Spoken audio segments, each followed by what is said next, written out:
I guess I'll just give it like a quick history. First of all, thank everybody for being a part of this show.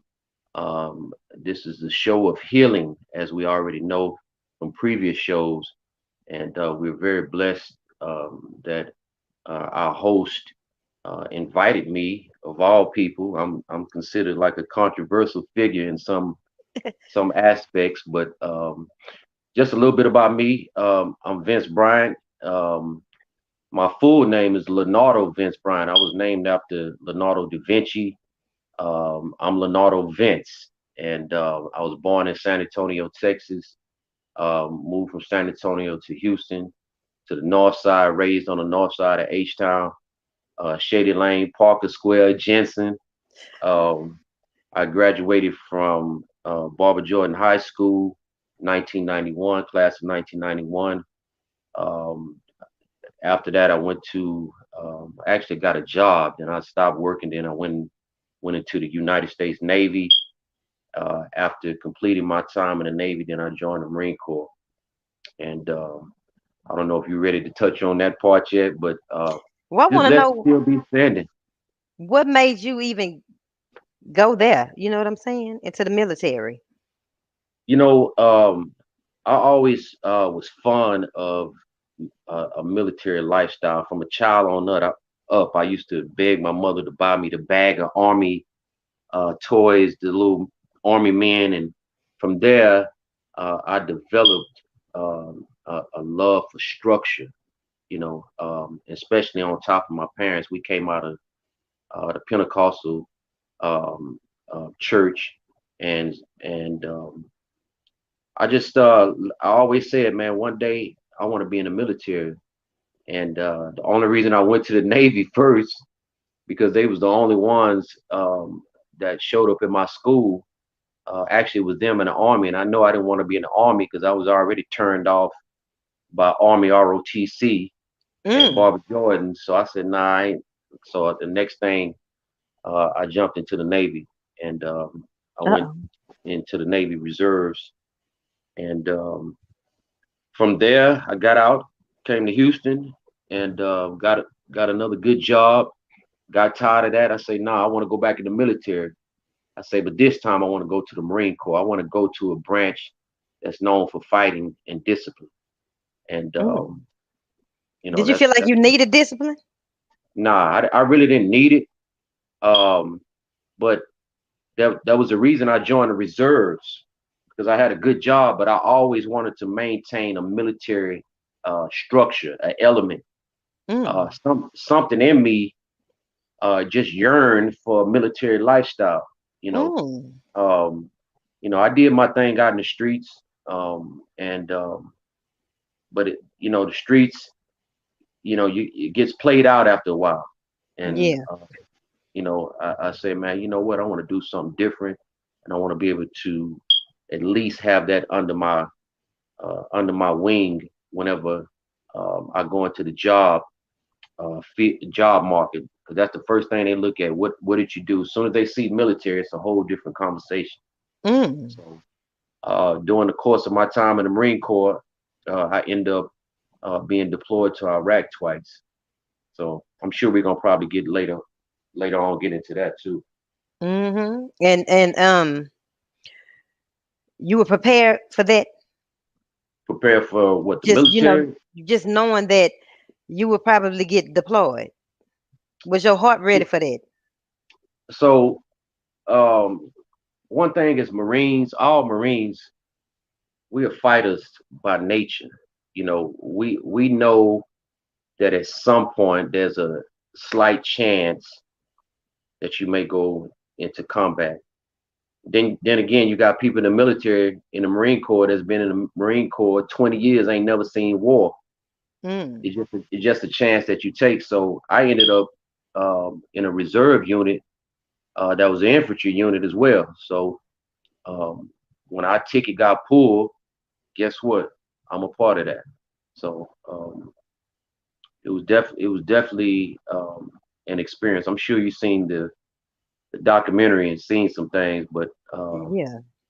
it was definitely an experience that I would never forget. We don't know how blessed we are being in America. We talk a lot of trash, but we really don't know what it's like to be in a war type environment. On top of the fact, I'm from the streets. I was warring in the streets and warring overseas, so I didn't seen it from both sides, and just blessed to still be standing by the grace of God. Uh, Mm-hmm. I don't know how deep you want to go into my experiences Yeah, I in want to go deep. combat. I want to go deep to when you found out you had to go. What was going on in your mind? So at that time, soon as we got the call from DC that our unit was getting deployed, I saw the message. I was one of the ones who intercepted the message when it first came down. Because anytime something come down to the unit, it goes to the officers and then it goes through the administrative piece. At that time, I was working in the administrative area of the Marine Corps. Um, so as soon as we found out, I told my superiors I want to go in before everybody else go in. So they have a thing called advance party. Advance party are the Marines who go in before the actual unit gets there. So Mm, we go and scope everything out before and set up everything before the actual unit get there to handle business. So mm, I did that twice. I volunteered twice to go in before my unit. So mm. I Any was reason why?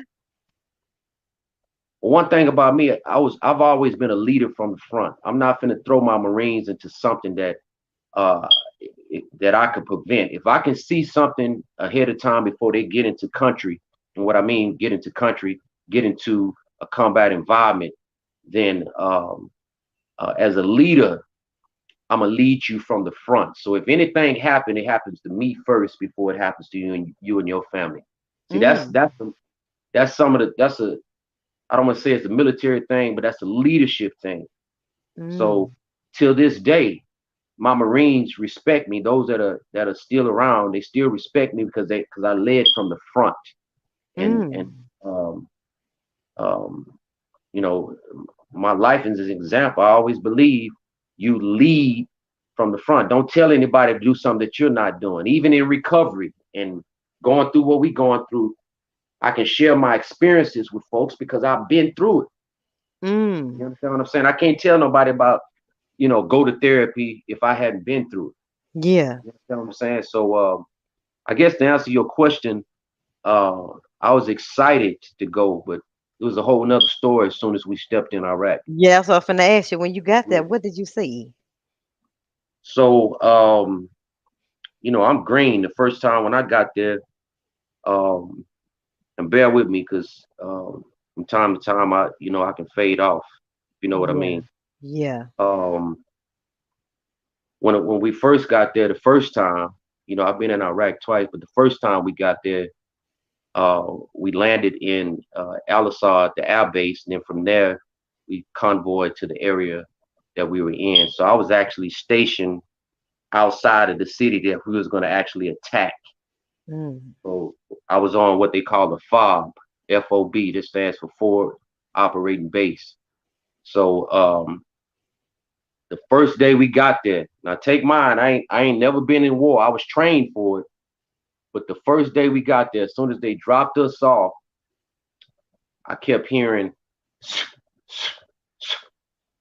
in my mind, I'm like, damn, what the hell is this? And I yeah. just happened to look to the right and I see splashes in the sand, not knowing later um, that was what they call mortars.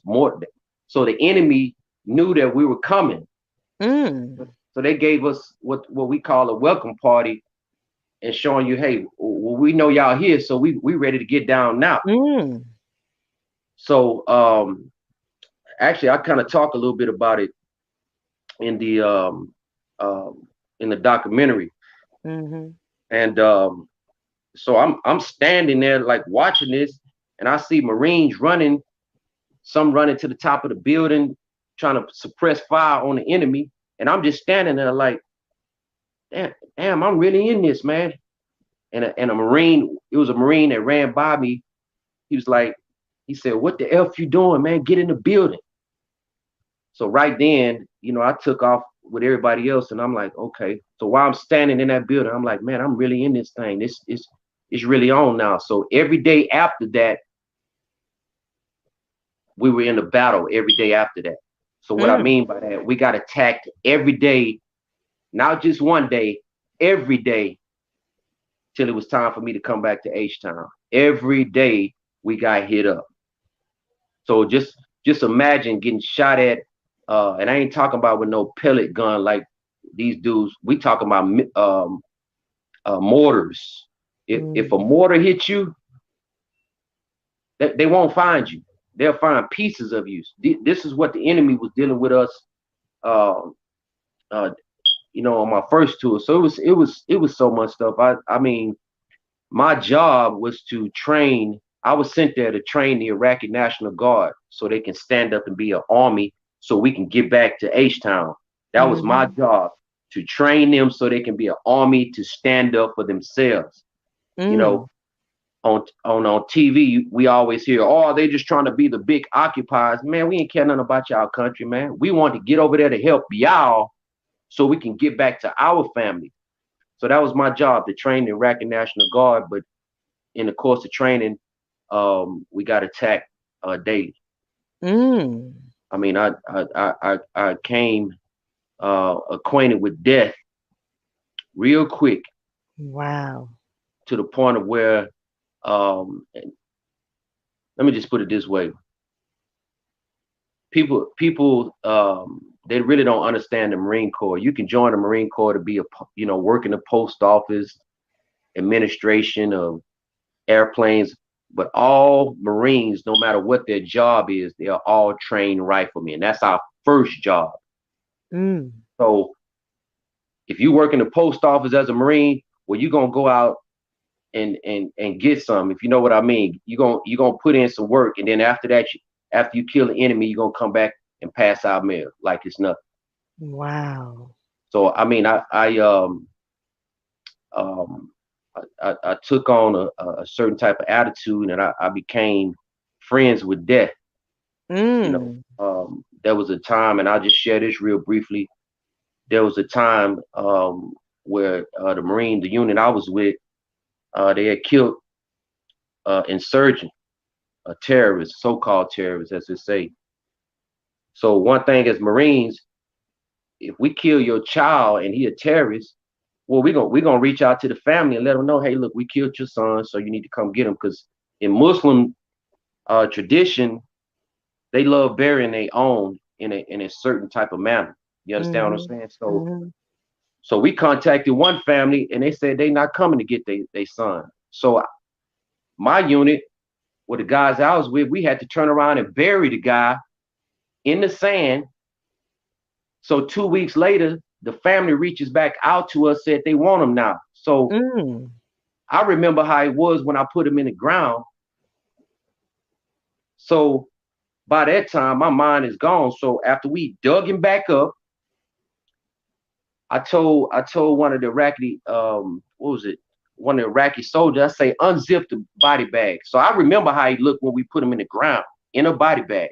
Uh-huh. So I told him, your mind turns into a sick position. Let me put it that way. So I told him to open the bag after we took him back out the ground, and I don't even want to tell you what I saw, Mm. showing you what I was beginning to turn into. We was aching to kill somebody. We felt like, hey, we coming out Iraq. If we can't kill somebody, what the hell we doing here? Mm. That's what you turn to. Yeah, that's what I turned into, somebody who was lusting to kill. Wow. And one mind, was like, damn, we here to help these people, but even some of the Iraqi people, they were just taking America's money, and you're not standing up for your people. Instead, you allowing the Marines to fight for you. And this your damn country. Excuse my language. Uh-huh. This is your Uh-huh. country. So they rather Mhm. sacrifice us Mhm. than them stand up for themselves. So by that time, I was like, okay, to hell with this. So we gonna sacrifice some of y'all. And that's Mm. that's that's just I don't want to get too deep into it, but Yeah, Mm.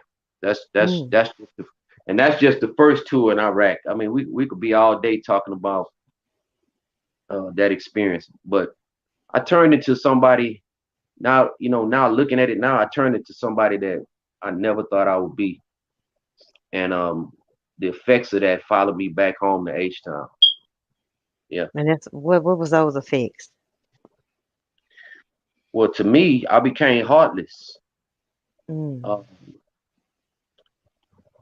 I mean, I turned into, um, let's put it this way. Before I left, I was the guy to make everybody laugh and lift their spirit. But when I got back, these are the stories that I hear that I was just out of control. Meaning, um, you know, people come by my house and I let them in. I got weapons everywhere, money Mm. all over the table. Uh, Mm-hmm. just still thinking I'm in war mode. Mm. Um, Even now, from time to time, I still have, I revert back to that type of thinking because, I tell myself I'm not going to be caught slipping on no means. But Mm. but therapy helps. You know, it used to be a time where I used to check my doors like 5, 6 times a day. Now it's down to like three, thanks to Was therapy. checking the doors to see if somebody behind there. I keep hearing things because let me say this. Whether I done it, I gotta watch how I say this. Whether I done it intentionally or not, I played part in a lot of people lives being lost, Mm. enemies' lives. I'm not Mm. not innocent folks. Mm-hmm. They fought for what they believe in. We handled our business, and sometimes I think that at some point, you know, and it could be my mind just saying this, but I don't want to be caught slipping. So I always check every little thing. Like even where I'm at right now, I'm out in the middle of nowhere. Mm-hmm. I moved out of Houston because it was just too unsecure for me, and it was just I saw myself going back into the old me. So I guess to get back to the point that I'm making is that I still have what they call in mental health re-experiencing thoughts. Mm. Um, Certain things like trigger me off. You understand what I'm Mm. saying? Like kids laughing, that Mm-hmm. triggers me off because it reminds me of the kids when we were on convoy in Iraq. They used to run up to us asking for candy and asking for hearing kids laugh. I automatically think about Iraq. Um, like even right now, my oldest, she's here with me right now. She can kind of recognize some of the signs now. Um, but I believe I'm a lot better thanks to therapy. I'm not gonna sit up here and lie. I done been through like 3, 4 therapies, and they've Mm-hmm. helped me tremendously. Um, but I'm not gonna sit up here on your show and lie like I'm just 100% fixed Yeah. because there was some things that I learned as a Marine that can protect us in this day and time. You understand what I'm saying? Mm-hmm. Even with the Yeah. flood and all that kind of stuff. I mean, not the flood, but the way the weather is right now. See, this ain't nothing to us because we didn't been through worse. I didn't been through cold weather training and mountain training in the mountains and all that. This is nothing, but to the average civilian that haven't dealt with that, Mm-hmm. it's a big deal. But yeah, it's so much, Shay. I'm just glad and very thankful for the prayers of the righteous. Yeah. Now on the documentary, Yeah. you were saying that your mother would tell your kids don't do that, Mm. because it might trigger your fault. What Yeah. what kind of stuff can your own kids do to trigger So you? so my mother that came from I remember now. Yeah, I was at my mother's house and my daughter, I think matter of fact, this one she I think it was her or my other second oldest. They were running to me to hug me because they was happy to see me. And my mother yelled out, "Hey, don't run to your daddy like that." Well, she's still thinking from the 70s because my uncle as a Vietnam veteran, and she remember what he dealt with when he came back and how he was acting. Mhm. You understand what I'm saying? Mhm. They didn't understand, back then they called it flashbacks and shell shock and all that kind of stuff. Mhm. Today it's PTSD, but um, yeah, she told my kids, hey, don't run at your daddy like that, because she was probably under the impression that I was going to snap and do something to them. When Mm. in reality, my children are my only lifeline. If anything that kept me peaceful is my children. Even to this day, my three Mhm. daughters, that's the Mhm. only thing that can keep me focused. Mm. So to answer your question, at that time, um, she was just being, I guess she was still in the mindset of remembering how my uncle was when he came home from Vietnam. Mhm. Uh, and the Vietnam veterans, man, I tip my hat off to them brothers, man, because they dealt with so much. What we get now as veterans, they didn't get half of what we get now as veterans. Everything that we have right now is old. That look like my daughter on here just clicked. Agent Bryant. Everything that we have right now is owed to the Vietnam veterans and the veterans who came before, because they didn't they Yeah. didn't have therapies and all these kind of things like we have today. Mhm. So yeah, to answer your question, that's what that was about. I think she was just really being cautious because my mother saw a change in me. Uh, Obviously, your mother gonna see more than anybody. Yeah. So You what know happened to make you say, you know what? I need to go get some therapy. what really happened was I don't think it was just like one specific situation. I think one day maybe I was just sitting down. I'm like, man, ain't why are these people so scared of me?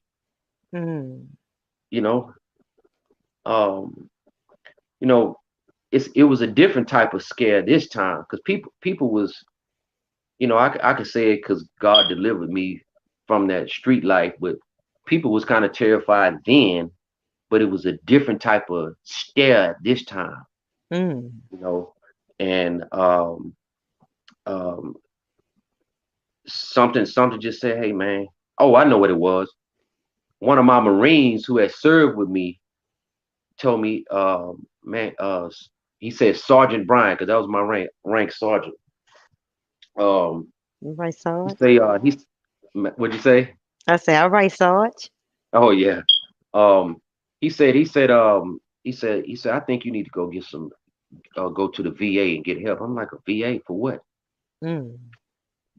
So I'm like, I stopped for a minute. I'm like, well, if this Marine who I trained telling me I need to go get some help, then I must be having some kind of problem. Because in the Marine Corps and really in the military, they tell you suck it up, get over it. That's just what it is. So that became the norm for me. Mm. So the day he told me that, um, I went and found the VA. I didn't even know the VA was across the street from the unit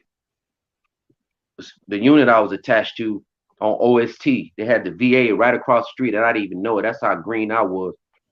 So I checked myself in, um, to the VA. They assigned me a primary care provider. Then they did a mental health assessment. Mm. After they did a mental health assessment, they gave me a mental health provider. So when I sat down with that mental health provider, they did a session with me, and from that session, they diagnosed me not just with PTSD but chronic PTSD. Mm. So when they told me that, um, I was kind of in denial, and I talk a little bit about this on the documentary. Mhm. Like, man, there ain't nothing wrong with me. It's y'all little civilians, y'all soft. That's that's just what my mind was saying. Mhm. Nah, there ain't nothing wrong with me. Y'all just need to move faster, this and that. So I was judging everything on military terms, you Mm. know. So later on, I started submitting to the therapy. I went through uh, numerous amount of therapy, but there's two therapies that stick out right now that I can remember. One is called CPT. CPT stands for Cognitive Processing Therapy, Mhm. which is a powerful therapy. It it actually, how I want to say, they give you what is called an ABC chart. You put your situation into that ABC chart to show you where your thinking is off. Mm. That's that's really what that was about. Mm. The second one was called PE. It's called prolonged exposure. Prolonged exposure, it puts you right back in the situation, the trauma related situation, in order to bring you out of it. You might say to yourself, you know, why put you in that situation when you're trying to get away from it? Well, guess what? That's more of a reason to put you in it because you didn't overcome it properly the first time. Come on now. That's a word. So that's prolonged exposure. Then the other one I went through is called GBET. It stands for group based exposure therapy, and it's just a group form of what I just explained to you. Um, right now, I'm involved in a new therapy called WETS. It stands for Writing Effective Training. So you write your trauma out, and the Mm. goal of that is to write it out so you can go and get it out your system to the point of where you write it, you write it, you write it to the point you get tired of talking about it. Mm. So So that's that's the what you therapy. do. That's the therapy I'm going through right now. And Mm. what I do, I share my experiences with other veterans to encourage them to get in it too. Mm-hmm.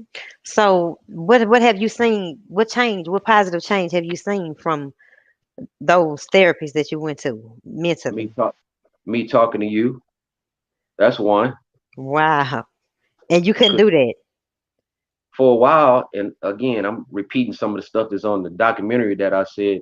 For a while, I I want wouldn't you even talk. to. I wouldn't even talk to nobody. I didn't care about talking to nobody. Either y'all get it or you don't. Now I'm starting to open up because I see that my story is encouraging others to go and get help. Mm. You know, you know, they rather hear it from me Mm-hmm. than a psychologist. You would think, well, dang man, that's a psychologist. That's the degreed individual. No, they rather hear it from somebody who has been through it, so they won't feel like they're just talking to a college student or a Mm. doctor. You Yeah. know, because a lot of these, especially young veterans, they get out, man. Y'all went to school, man. What you gonna tell me about war? Mm. That's their mentality when they come out of the military. So I just take my experiences and try to encourage others to get help. I'm a lot better. I'm able to talk. I'm able to open up. I'm back into my music again. Um, just involved in helping homeless veterans. Mm-hmm. Homelessness is a mental illness also. That's a Mm. subject for another time. But I'm taking my story on the road to help others. You know, What does chronic PTSD look like? what does it Because look you said like? you was in denial, so it's a lot of people that might be suffering from PTSD and don't know it. Okay, So what do it look like? so PTSD, for those of you that's watching this, PTSD stands for post traumatic stress disorder. Before I answer that question, I want to kill something that people think this is about. I'm gonna tell you what it's not about. People think PTSD comes from somebody going to war. It ain't got nothing to do with war. Yeah. You, you can experience something so traumatic to where man, you got me thinking about the documentary again. Those of y'all that's watching this, maybe she can put up the link. I want y'all to go see the documentary too. Oh, please watch it. I didn't know it was available. The, PTSD is laced in trauma. You may have experienced something over and over again in your mind. It's a constant reminder. Now, PTSD is one thing, but when you have chronic, that means that's all you think about. It just goes on and on and on and on and on until you stop it at some point or get help for it. For instance, we have a lot of women, military women and civilians who deal with something that's called MST. So what is MST? MST is military sexual trauma. Men go through that too. It ain't just a woman thing. Rape, molestations, all kind of stuff can lead to post-traumatic stress disorder because you constantly thinking that you're gonna be accosted by this person who messed with you in a way that they weren't supposed to. That's PTSD. Mm. Constantly being reminded. You can't give a relationship a chance because you're constantly reminded about what somebody else did to you when it's really not fair, but that's something you got to overcome. Mm. So chronic is just constantly you living in that moment. You living everything you do got to be this way, this way, this way, this way, this way. Okay, okay. He looking at me this way. Okay, she looking at me. And in reality, that may not even be happening, but your mind. That's what I'm saying. This whole thing is about redeveloping your mind. Mm. The scripture has taught us. Now we go into scripture. Let me throw this in. The scripture has taught us to let this mind be in you, which is also in Christ Jesus. So guess what? Now we got to look at what kind of mind did Christ have. Why are Mm. we not operating in that mind? Mm. Yeah. I'm not gonna get started. You need to So get started. so we got to go through these different things in order to have a testimony on the other side. Do we got some questions? I don't know if you're I saying see somebody's one. saying something. Knowing all the things you know, would you advise someone to go to the military? Knowing everything. Well, me personally, this is me speaking. I think everybody at some point should have a military experience. Let me put it that way. The United States is the only country that doesn't require its citizens to at least serve 2 years in the military. If you look at all these other countries, they're a lot more structured than us because they have at some point some type of military element. Now, going back to the question, I don't want nobody to experience what I've experienced. And this is just one story. It's people that have I've seen some real ugly things and experienced some things. But I wouldn't wish that you know on nobody. You really just taking a chance. If you remember what I mentioned earlier, I said there are people who have been in the military 20 some years ain't never seen no war. Mm-hmm. I I just got randomly chose. So that's Mm. a chance you take. Just like going to work, that's a chance you take. But I will say this: I think at some point everybody should have some type of military embodiment or military training, whether it's in the military or not. Now, I will say this: I wouldn't want anybody to go through what I went through. I Mm-hmm. wouldn't wish that on my worst enemy. Mm-hmm. Because when I tell you I became acquainted with death, death became a friend of mine to the point of where uh, um, if I couldn't be involved in something that was death oriented, then I felt that I wasn't nothing. So Mm. to the sister that asked the question, let me just say this: I believe that everybody should have some type of military, uh, structure. Uh, at this time, and I know this is the question she really trying to ask. Do I really? At this time, I wouldn't encourage anybody um, to be in the military at this point until we can, um, as a country, get ourselves together. Now, please be advised: we have no right to knock those who go and serve. You have no right to do that because if you're not gonna do it, please keep your mouth shut about those who do serve, Yeah. because we living off the backs of what other folks have done. See, Yeah. it's so easy for us in America to say what we wouldn't do. but you don't know how it is to have a missile shot through your house. I'm not talking about all this foolishness in the hood, a 9 millimeter and a gauge. That ain't nothing. We don't know how it is to have a missile shot through your house. There are Yeah. people right now while you are sleeping who are protecting you, whether you agree with them or not. Don't Wow. disrespect anybody who has served or is currently serving in the military. If you don't understand it, just be quiet. But I Yeah. will tell you this, you are benefiting off the backs of those who are serving right now, whether you agree or not. Yeah. There are people who are protecting us and making sure that certain things are in place for us to be protected when we go to sleep at night. So Mm. I know I went Yeah. off on a tangent, Yeah. but That's all right. it just kind of I be hearing little people be saying, "Oh man, I wouldn't go fight for the white man," but you wearing the white man's clothes, Yeah. but you buying his products, Yeah.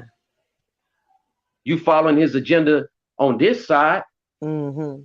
the white man's army. Man, this ain't the 70s, man. This man, black folks are involved in every aspect in life. Yeah. Because I be hearing, I used to hear all them comments. Oh man, I wouldn't fight for the white man. I Yeah. remember. Let me say this too. My homeboys, who I used to hustle with, um, I'm from Shady Lane, by the way, Parker Square. I used to hustle with. When I got back home, them dudes said, "Man, I wish I would." I can show you a text. One of my homeboys just got out the penitentiary. Said, "Man, I wish I would have listened to you back then and did what you did." Mm. These are the same dudes, my homeboys, that was talking Yeah. about, oh man, you was making all that money in the drug game and then you go fight for the white man. Fight for the white man. Man, Yeah. you benefiting off of what we do.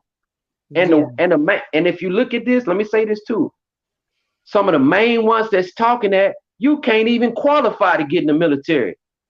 What y'all think we dummies? Yeah. You got to take a test and you have to qualify to even get in. Wow. It ain't no dummies serving in the military. You Yeah. think they're gonna put dummies on $1 million equipment? I'm just Yeah. throwing that out. Yeah. So to answer your question, let me calm down a little. To answer your question, I think everybody should have some type of military background, but at the end of it, make sure it's followed by education.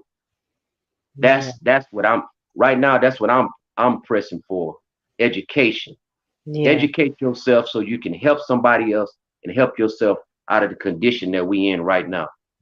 Yeah. I am a revolutionary too. That's another side. I don't know if we're Uh-oh. gonna get into I don't that. know, Lord. But I have a question that came to me. Yes, ma'am. Do you remember the moment that you began to feel again? Because you was numb when you came. Oh, What happened when you began to feel again?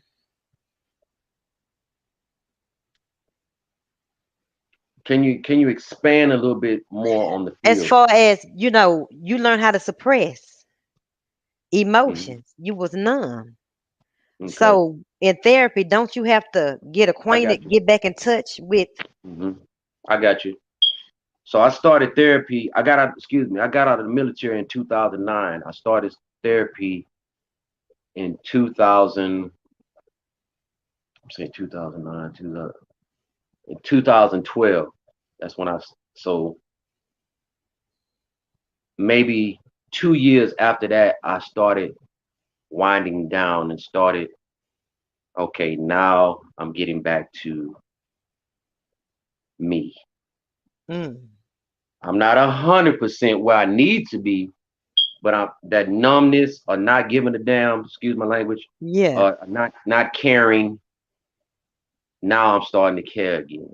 Mm, Now I'm starting to be a little bit more sensitive to people's feelings. Now mm, I'm trying not to judge everybody on military standards. mm-hmm. Now I'm um, seeing the big picture. Maybe I am um, being a little too harsh.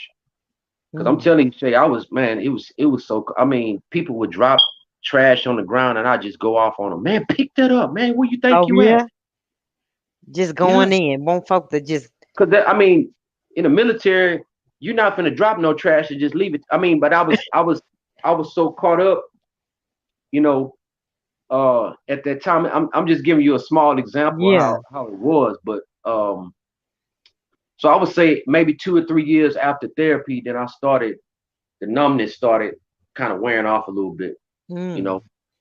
But I stay in therapy. I have to stay in something because I'm not trying to go back to the old me, like Mm. what I turned into. Because that person, um, it was heartless. You know, Mm. that person didn't care. That person would go to a funeral home and sleep in a casket with a dead body like it was nothing. Mm. That So person. how does a person? Were you able to have a relationship? Say that's another thing. I got 3 daughters from 3 different relationships. I couldn't keep a relationship. Um, Believe it or not, I'm not in a relationship now. Mm-hmm. Uh, and I think that's because it's just me, and that's another thing. When you gone, you start developing you stop trusting folks. You know what I'm Mm. saying? Because I used to see this. I used to see soldiers and Marines. They getting letters from home that their wives and girlfriends and left them. And I would say to myself, "Dang, why they wait till they get in country, fighting for the country, and then they turn on their husband?" Mm-hmm. So I was thinking like, okay, that same thing gonna happen to me, and um, couldn't keep a relationship, you know, Because you didn't trust them. I didn't trust them, but I also didn't trust myself. To I do didn't what? trust myself to stay focused on just that one person. Mm. And this might sound odd, but I'm gonna tell you like this: when I came back from war, I I was like, man, I just survived all of this, so man, I do whatever I want to. That's the Mm. first time I went to war. The second time I came back, I'm like, man, I'm invincible now. So I'm Mm. I'm enjoying my life. Mm. I took care of my children, all that, and their mothers, but my mom was just drifting everywhere. It was like I was judging them on military standards too. Oh, okay, she like this. Mm. Oh, okay. And it got to the point to where it probably put me in the situation I am right now, still single. Mm-hmm. You know what I'm saying? But Mm-hmm. I'm sure um there's somebody out there, but it'll Mm-hmm. come. The scripture saying what in due season. Yeah, yeah.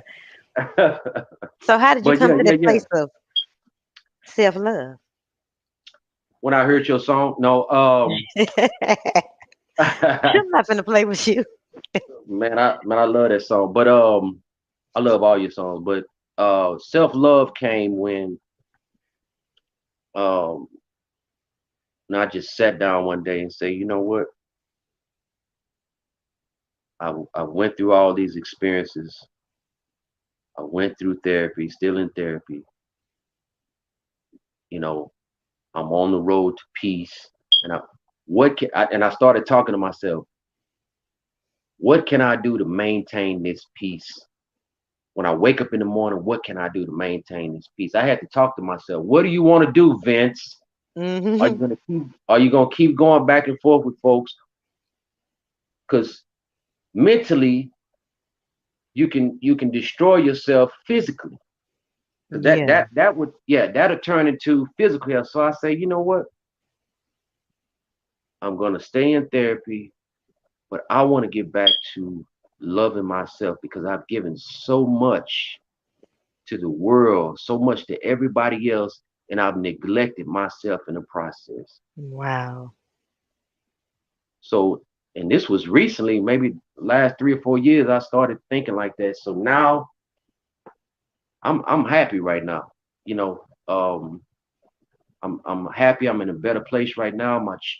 You know. My children never left me. They was always, daddy's girls, but more so I'm just happy because I have a different perspective on life. When I get up now, I have a routine. I get up, Mm. get my coffee, go read a book, then get my day going. Then after I work from home also. So when I'm done with that, then I go automatically, I go back and meditate and do yoga. I have a plan now.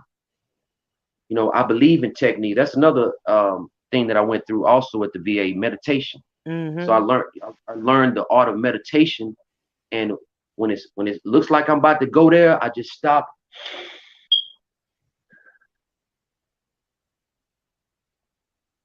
just bring myself down. Mhm. We call that in the church the spirit. Before you know it, now I'm just chilling. Okay, let me utilize the tools that I've learned. See, I have to tell myself, okay, Yeah. don't go there. Use the tools you've learned because it'll take a Yeah. split second and you can go from 0 to 1,000. Yeah. Yeah. Yeah. Let me stop. Okay, I'm gonna use this tool today. When it look when it look like somebody's trying to test me, in reality, we don't know what that person has gone through before they even said something to you. So we can't automatically assume they're trying to just mess with you. Mhm.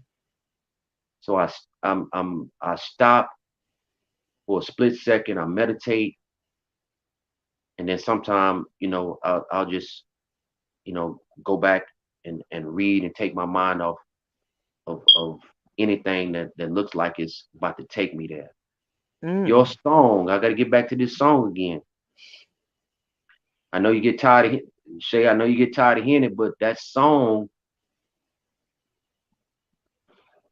was a blessing. You just don't know. I Thank play that you. song over and over again because it's talking about my story.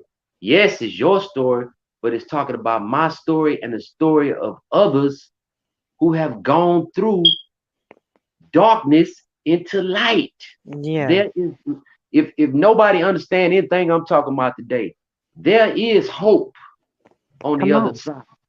Come on now. There is life. There is happiness on the other side. But you Wow. got to speak deliverance. Speak it into existence. I'm not going to deal with this no more. Yeah. And you got to get to a point where you hate dealing with foolishness so much till you make the change. Come on now.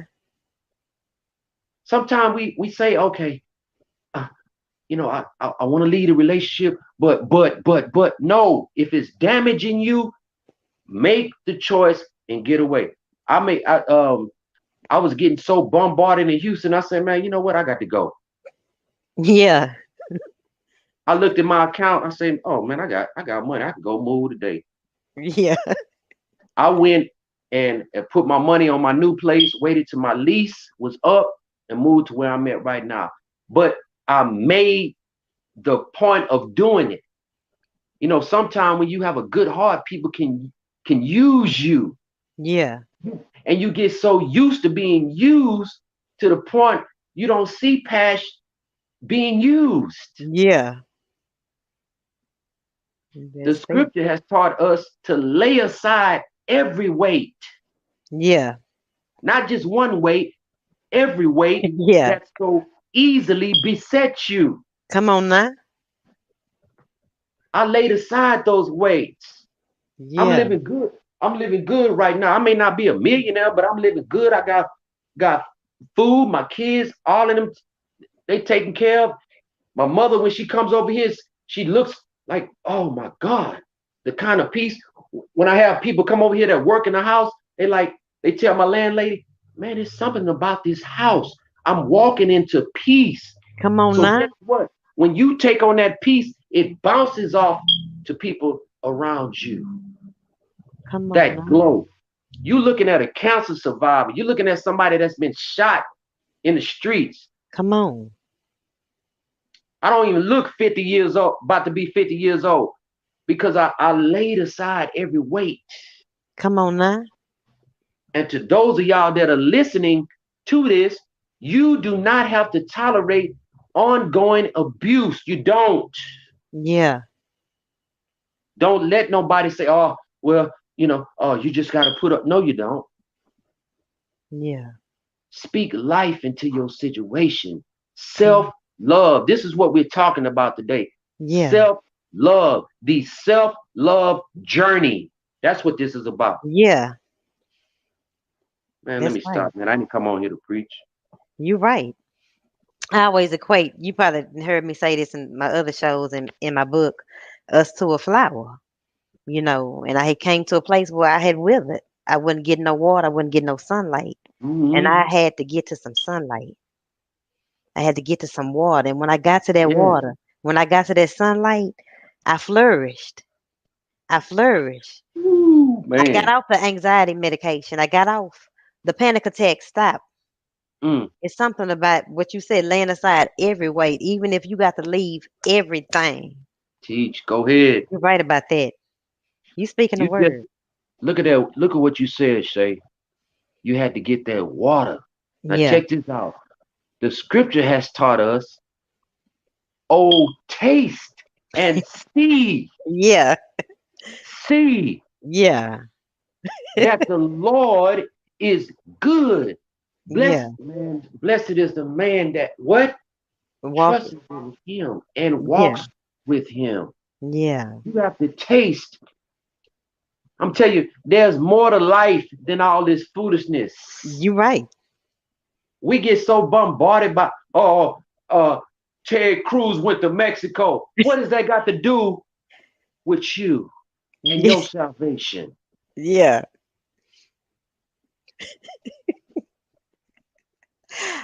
I can hear Man, my let me mama laughing stop. at Let that. me stop. You right. But that's powerful. And I just so happy to see, where you are now. What are you helping the veterans do? Because you say you a veteran Yeah, activist. What yeah. is that? I'm a veteran activist, and I'm also a veteran advocate. Right now, my job right now is to help the homeless population, veterans. I work right now for Veterans Affairs, Mm-hmm. uh, in what they call HCHV. That just stands for Healthcare for Homeless Veterans. So everything that I've gone through, all the therapies, my job is to share that with other veterans who are in the homeless population to help them out of their situation. I'm a support what they call peer support. I'm supporting you. Um, I you think we going through? Think about you know folks who have nothing, who are under these bridges, Mm-hmm. who have no, especially during this cold and all this here. So my job is to inspire them and to share elements of my own recovery. I give um, support groups from Monday through Friday. Normally I have about 15, 20 guys a day that Wow. God bless me and our facilitators to share experiences. And we have a tight knit group of veterans who have been, man, even before COVID, we've been locked in and we're helping one another and we taking this same movement to help the community. So Mm. that's what I do. I share my experiences. Um, um, it's still is it's a what they call a mental health provider. That's what I am. Mm-hmm. But I do it as a peer, and it's a beautiful thing, for me to sit down and share my experience to encourage somebody else to get help. Now the ones that need help are those the ones that had the war experience, or is it those that haven't? No, it ain't just about war. Just, Mm. I want to make sure I understand your question. You want to know if what The again? the guys that you helping on Okay, Monday? yeah. Yeah. I have a mixed crowd. I got guys from the Vietnam War. I got guys from my time, Persian Gulf, Iraq, Afghanistan, and then I have some guys who just was in the military that never went to war, who suffer from severe depression, anxiety, PTSD, schizophrenia. I got all those guys. Mm. and some of them are homeless and some of them are not. Mm. Yep. So if somebody watching this dealing with, you know, PTSD, what do they need to do? Go to the VA and Well, if you're watching this, you can reach out to me and I can take it from there. mm, Reach out to me and I can get you where you need to get some help. Also, um, those of you that's hearing this right now that are, you know, having some issues, call the crisis line. The crisis line are trained professionals that will help you. Do mm. not sit in that house and isolate because isolation leads into other things. Come on now. Y'all didn't hear what I just said. Isolation leads into other things. If there are people right now who want to help you, get the help.